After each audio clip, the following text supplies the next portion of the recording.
Vamos a profundizar sobre todos estos fenómenos que nos están aconteciendo y agradezco la presencia de los tres invitados que están hoy en la mesa de debate. Estoy con Verónica Mora Dubuc, bienvenida, ella es psiquiatra y miembro de APSA. También con María Laura Novo, abogada y voluntaria de la Casa del Encuentro, buenas noches. Buenas noches. Y con Osvaldo Bazán, periodista y escritor, gracias Osvaldo por venir. Buenas noches. Bueno, desde tu lugar, periodista, una persona con mucha experiencia en los medios, ¿qué estás viendo en las redes sociales? ¿Qué estás viendo sobre el tratamiento que los medios le estamos dando a casos tan complicados como este? Bueno, en principio es evidente que hay un dique que se ha roto y que era evidentemente necesario.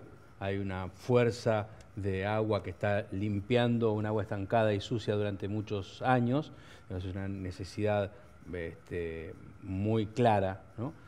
Es cierto que como el agua limpia y también puede destruir, hay que ser, me parece, muy inteligente para manejarse en este momento. Los medios se manejan con la habitual solvencia e insolvencia de estos casos, ¿no? Hay algunos que están interesados más en el morbo. Hoy se escuchaban muchas veces esos audios tan espantosos del concejal de Florencio Varela, que no agregaban demasiado una vez que ya sabías de qué estabas hablando. Hay en muchos casos, el caso de D'Artés también está tocado muchas veces de un lado muy morboso, pero también hay, por suerte, apertura a un abanico de profesionales que pueden empezar a encauzar este tema, ¿no?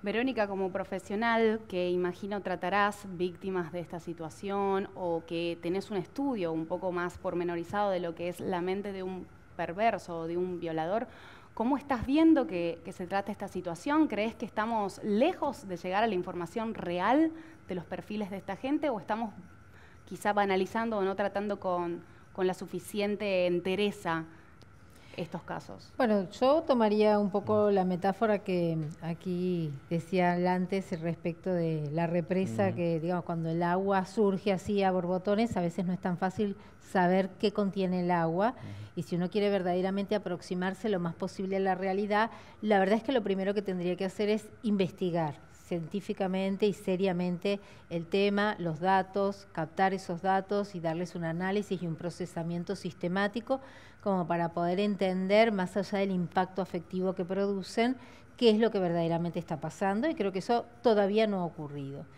El mayor riesgo me parece que tenemos que correr o que ver cómo corremos y atravesamos en el mientras tanto, es fundamentalmente no poner todo en el mismo estante o confundir un hecho con otro, como si fuera una especie de bolsa de gatos donde metemos y todo es lo mismo, y fundamentalmente una cuestión de no tratar de tramitar un abuso con otro abuso, porque entonces estaríamos cayendo en la misma situación que estamos tratando de condenar. Entonces creo que hay que dar, digamos, a pesar del dolor y del sufrimiento que debe ser acompañado y verdaderamente muy acompañado, por eso a mí me parece que en el disparar de la primera denuncia, la presencia del colectivo de mujeres acompañando ese proceso me parece de enorme valor, porque algo de eso es lo que da el marco suficiente y adecuado para poder luego transitar el proceso.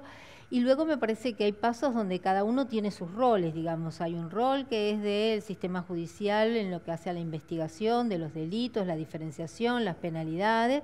Hay un rol de la sociedad para sensibilizarse, comprender y tratar de transformar un modelo que empieza a ser definitivamente anacrónico y injusto.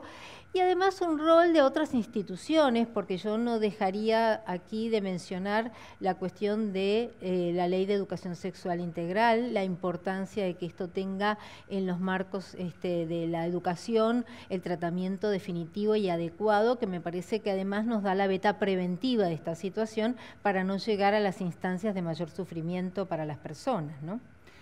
María Laura es parte de una de estas instituciones que tienen un rol fundamental para asistir a la mujer que ha sido víctima de violencia de género. ¿Cómo son esas primeras horas? ¿Cómo es la recepción desde la Casa del Encuentro? Estamos recibiendo en este momento mujeres que se acercan personalmente a atenderse a Yatay 125.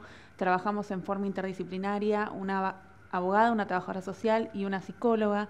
Estamos recibiendo mujeres de todas las edades y hasta adolescentes que se están acercando con sus madres o con algún familiar a recibir esa primera contención, porque tal como recién mencionó la profesional, es necesario entender qué es lo que pasó y también encaminar esa denuncia y si es posible hacer esa denuncia. Tal como digo que se acercan adolescentes, también se acercan mujeres que después de 40 años, por primera vez, están verbalizando ese abuso del que fueron víctima. Y hay casos en los que ese abusador ya no está vivo siquiera.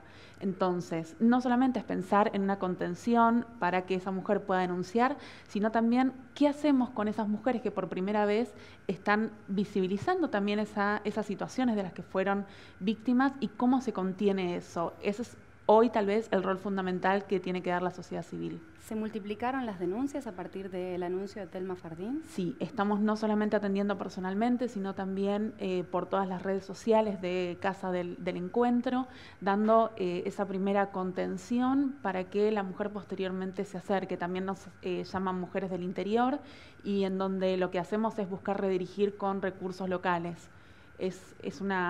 Hay un incremento muy grande y es necesario que se dé esa contención por parte de todas nosotras. Osvaldo, como parte del ambiente mediático y con una lupa afilada, diríamos así, ¿crees que el ambiente artístico está pasando por algún tipo de sinceramiento de lo que ha sido una interna todos estos años, de algún tipo de complicidad? Sí, evidentemente, digamos, el ambiente artístico no está fuera de la sociedad, se nutre de esa sociedad, está hecha por esa gente. No creo que sea muy distinto de lo que ha pasado. En realidad, lo que se ve es gente con poder y gente sin poder, ¿no? Digamos, no es nuevo el concepto, lo que cambia es la mirada que tenemos, pero el concepto de casting sábana lo hemos escuchado todos hace mucho tiempo, sí. Digamos, y estaba normalizado. Era así, digamos, y nadie se asustaba ni se asombraba. Bueno, lo que ha pasado ahora es justamente que estamos tomando conciencia de que eso estaba mal. Entonces, creo que sí estamos en un momento de bisagra muy grande, hay cosas que no se van a poder volver a hacer. También me parece que es interesante, en medio de todo esto, bueno, efectivamente las relaciones de poder que se dan en el ambiente artístico se dan también en las oficinas, en los talleres, en las escuelas, no es algo exclusivo, me parece, del ambiente artístico. Y lo interesante de esto es que ha saltado esta conversación justamente a los talleres, a las escuelas, a las cocinas. Hoy todos pueden mirarse a los ojos y preguntar, ¿no? ¿Qué te pasó? ¿Qué te pasó? Me parece que esas conversaciones que se están dando en las casas es lo importante. Y otra cosa que me gustaría también tener en cuenta en estas circunstancias, y que increíblemente hasta suena antipático, pero suena antipático, es decir, incluso D'Artés tiene derechos humanos. Incluso la persona con la que vos menos estás de acuerdo, la persona que, bueno, hay un principio de inocencia que es constitucional y que debe ser respetado, porque si no, estamos justamente en un problema mucho más grave todavía, ¿no? Digo, sí. Esto no quiere decir que vos no le creas a quien hace la denuncia, esto que quede muy claro. Digamos, en lo personal y en este caso específico, sí, yo le creo mucho a quien hace la denuncia, porque además no vería ninguna razón para la cual la hiciera. Ahora bien, eso no tiene que, me parece, obstaculizar lo otro. Lo otro es, nadie es constitucionalmente culpable hasta que la justicia lo demuestre, ¿no? Verónica, recién hablábamos de la importancia de la ESI, de la Ley de Educación Sexual Integral, que entre uno de los puntos enseña o apunta a los más chicos a distinguir cuando es víctima de un abuso. ¿Las víctimas de abuso se pueden caracterizar, diríamos así, o alguien que es víctima de un acoso verbal tiene otro tipo de padecimiento al de un abuso sexual? ¿Cómo es esa mirada? A ver, uno puede identificar características, pero yo creo que en ese punto hay que ser claro y cuidadoso respecto de que las personas son todas diferentes. O sea que uno a veces habla de lo que los libros dicen, no de lo que las personas son o les pasa. Cada persona es absolutamente única e individual y la forma que tiene de vivir y de procesar lo que le pasa es absolutamente única e individual. Entonces es muy difícil hablar del caso. Pero es cierto que en la experiencia uno acumula una cantidad de información que luego se traduce en un cuerpo teórico, que es lo que aparece en los libros. Y entonces sí, en el libro puede hablarse de la caracterización de ciertos trastornos o de trastornos de la personalidad o del comportamiento, y entonces uno, para poder hasta comunicarse con los pares y poder decir, tengo un diagnóstico de la situación, encuentro tales y cuales características. Y obviamente hay diferencias, hay trayectorias, hay momentos y grados de complejidad en cada una de ellas. Muchas veces en la situación real hasta se combinan, y entonces uno puede tener características de un patrón de comportamiento asociados a las características de un patrón de personalidad. Pero me parece que es clave entender que no es lo mismo hablar de lo que dice el libro que de lo que le pasa a una persona con nombre y apellido y con su propia historia vital. Una persona que además cuenta con sus propias herramientas o no para poder sobrellevar y sanar un abuso, ¿no? Los recursos son heterogéneos y diversos también. Hay recursos propios, individuales y del ambiente y del contexto donde está. Por eso también la significación del acompañamiento y de la referencia simbólica de la sociedad, porque esto que también señalabas recién, digamos, hoy pensamos que esto está mal, pero hace 15 años, 20 años que estas personas estaban en su formación. ¿Pensábamos que eso está mal? Yo los invito a recordar solamente las telenovelas que miraban ustedes en su infancia. La mayoría de las protagonistas eran mujeres que eran empleadas domésticas que en realidad terminaban embarazadas del niño de la casa. Digamos, ese patrón cultural que hoy nos parece anacrónico es en el que muchos de nosotros nos formamos y donde eso no solo estaba naturalizado, sino que parecía que era tu pasaporte al bienestar futuro.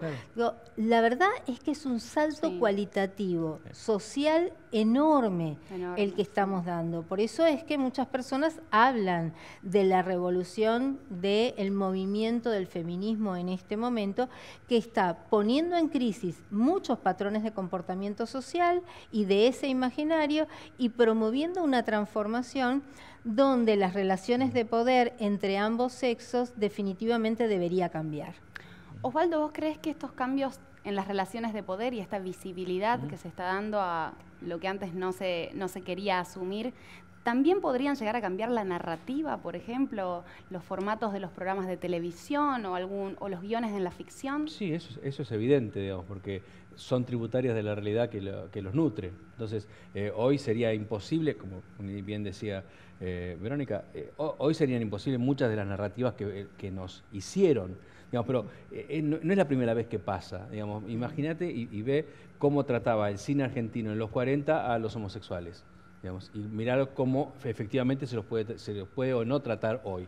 Digamos, el cambio es enorme y fue necesario, digamos, pero cada narrativa tiene que ver con su época, es evidente. Hoy hay cosas que no podían decirse, hoy hay canciones que no podrían cantarse, digamos, eso es bastante evidente. Si te agarro con otro te mato, cantaba Cacho Castaña hace 40 años, hoy sería imposible que cante eso.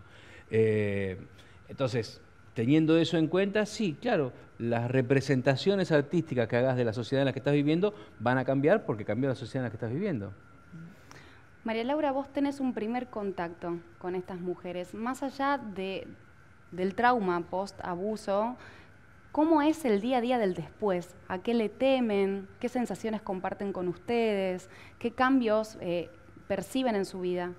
¿A qué le temen? A la justicia. A que no haya profesionales que estén preparados, equipos técnicos con capacitación, jueces y juezas, porque si bien estamos hablando de que mañana se va a tratar la ley Micaela, no solamente apunta a los hombres, sino apunta a una formación en derechos humanos que muchas veces se careció en esa carrera y a una formación en perspectiva de género. Es decir, que al momento de que llegue esa causa, que se ve como papeles, pero en realidad lo que está tratando son realidades que tuvieron que vivir esas mujeres y esas personas. ¿Cómo se va a tratar? ¿Cómo las van a recibir? Cómo acercarse y pedir medidas de protección y después la renovación. Muchas veces cuando la mujer denuncia, lo que le dicen es, te fue a molestar una vez, no te vamos a renovar esas medidas, o vos tenías una prohibición de acercamiento, pero te molestó por WhatsApp. Y no se toman esas cuestiones que son fundamentales para que esa mujer tenga un fortalecimiento, un empoderamiento y que pueda continuar como una causa judicial. El Estado a vos te da una puerta de acceso a la justicia, te toma la denuncia, pero posteriormente esa denuncia vos tenés que saber llevarla. Y no hay profesionales que estén capacitados muchas veces para esa contención integral que se necesita. Por eso se recurre a espacios como Casa del Encuentro o a redes de abogadas feministas o de psicólogas feministas que estén preparadas para dar esa contención. No es solamente a la mujer, también es al grupo familiar. Las medidas no solamente tienen que abarcar a esa mujer, sino también a sus hijos e hijas y a los familiares que están acompañando en ese primer momento a salir de la situación de violencia.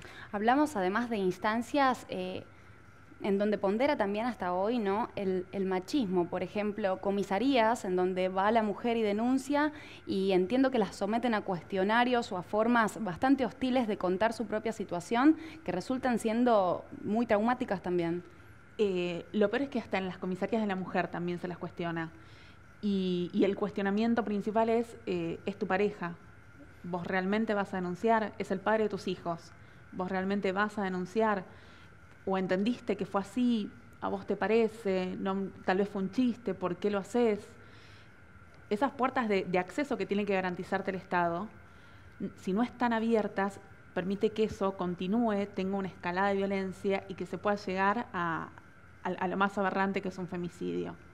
Por eso tiene que estar la capacitación desde el primer y la primer integrante de cada uno de los poderes hasta el último. Tiene que haber una capacitación real, tiene que atravesarnos la ESI absolutamente todos en todas las instancias, desde la primera infancia, desde el jardín de infantes hasta en la última. En cualquier formación que vos tengas tiene que haber personas que te transmitan ese respeto y esa perspectiva de género para saber que todos somos iguales y tenemos las mismas oportunidades. Como la ley Micaela, ¿no?, que mañana se aprobaría en el Congreso, sumamente necesaria. Sí, pero tiene que ser la ley Micaela, tiene que ser ESI, tiene que ser todo un Estado efectivamente pensando en cómo acompañar la transformación que estamos viviendo. Osvaldo, tengo una pregunta quizá un poco amplia. ¿Por qué no nos creen a las mujeres cuando hacemos una denuncia? ¿Por qué siempre ponen en jaque nuestra palabra? Cuando famosas, que quizá uno las ve en televisión, semidesnudas o que trabajan con su cuerpo, con su sensualidad, la primera reacción es, ¿dirá la verdad? No me parece tan mal, en todo caso, dudar siempre. Digo, porque, ¿por qué no? Digo, tampoco creo que sea así, tampoco creo que la primera impresión sea dudar siempre. Pero en todo caso, uno tiene ese derecho. Digo, yo, no solo en este tipo de denuncias, en todo tipo de denuncias. Digo, yo no creo que podamos ser jueces de esta situación. Yo no tengo a mi alcance. Sí creo que si alguien hace una denuncia y se expone, con todo su pasado, con todo su presente, dar la cara y decir, me pasó esto, y después que encima tengan que probarlo, bueno, ahí yo más o menos le doy cierta credibilidad. Por algo lo estás haciendo. Digo, no creo en la cuestión de nadie se hace famoso por una violación. Digo, no, eso me parece una soncera. Ahora bien, lo que yo sí creo es que no tenemos por qué ponernos en juez de la situación, porque no conocemos un montón de cosas que tienen que ver con la situación. En principio, yo no creo esto que vos decís, que no se le crea, pero en todo caso, si alguien no lo cree, estará en todo su derecho. Lo que es interesante es cómo funciona la justicia en ese punto. Nosotros somos viejos sentados en un bar, no somos otra cosa. Digo, lo importante es que se diriman las cuestiones donde tengan que dirimirse y que aquella persona que haga la denuncia se sienta absolutamente acompañada y segura de que efectivamente va a poder hacerla en las mejores condiciones. En eso tenés mucha razón. Y también creo que la ESI serviría para que todos podamos, para prevenir todo esto más claramente, para que podamos entender un poco más de qué se trata. No me parece casual que haya tanta resistencia a la ESI. En general, de sectores que, bueno, deberán tener alguna cosa que esconder. Con mis hijos no te metas, digo, justamente es porque se van a meter con tus hijos es que hace falta la ESI. Yo no creo, te digo, que mayoritariamente haya como una desconfianza a quien denuncia, pero en todo caso me parece que no es el tema. Puede haber desconfianza, pero no importa, digo, no importa demasiado, creo, ¿no? Y bueno, si alguien hace una denuncia, se hace responsable de la denuncia que hace. Es cierto que hay una enorme desconfianza de la justicia, de ahí vienen los escraches. Si no, los escraches vienen porque no se cree en la justicia. El problema pasa a ser ya no un problema moral, sino un problema jurídico. Y en la justicia no se cree no solo en cuestiones sexuales. En la justicia en muchos casos no creemos y tenemos muchos antecedentes de por qué no creer, ¿no? Entonces, me parece que es parte de una cuestión mucho más global en el sentido. Y con lo peligroso que eso es, porque los escraches son peligrosos y son antidemocráticos. Verónica, me corro del lado de la víctima al lado del acusado. Una de las denunciantes hablaba recién de que su violador era una persona muy querida, que era una persona, como ella, según sus propias palabras, como todo violador, encantador, una persona que generaba confianza. ¿Es así? No, yo honestamente no creo que sea así, que todo violador sea una persona encantadora que genere confianza. No, la verdad que si esa es la pregunta, creo que no. También creo que tu propia pregunta tiene la respuesta, digamos. Toda persona probablemente, en tanto persona, pueda ser querida, querible y querer. Digamos, es que las situaciones son verdaderamente complejas.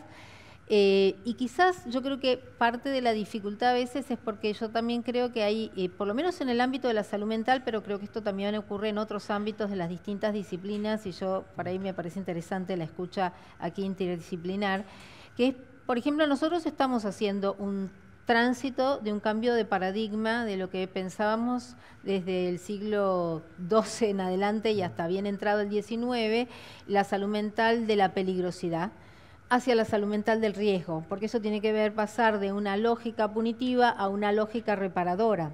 Y no me extrañaría que otros ámbitos de la sociedad, sobre todo las que tienen que ver con el Poder Judicial, les esté pasando lo mismo. En realidad, esta cosa de dudar para poder probar, para insistir en la pregunta y ver dónde estás en realidad mintiéndome, porque en realidad te considero un sujeto peligroso y lo que yo debo hacer es garantizarme la posibilidad de identificar dónde para sancionarte y limitarte, no es lo mismo definitivamente para nada si yo en realidad estoy tratando de comprenderte, entender cuál es tu debilidad, buscar cuál es la forma que puedo hacer para ayudarte a reparar tu debilidad y hacer un tránsito difícil de tu problemática. Son dos lógicas y dos paradigmas totalmente diferentes. En el ámbito de la salud mental nos está haciendo muy difícil hacer esto. Por eso hay tanto debate en si tenemos manicomios, si encerramos o no encerramos, si tenemos una psiquiatría comunitaria y logramos que cada uno con sus diferencias pueda generar un ámbito de convivencia.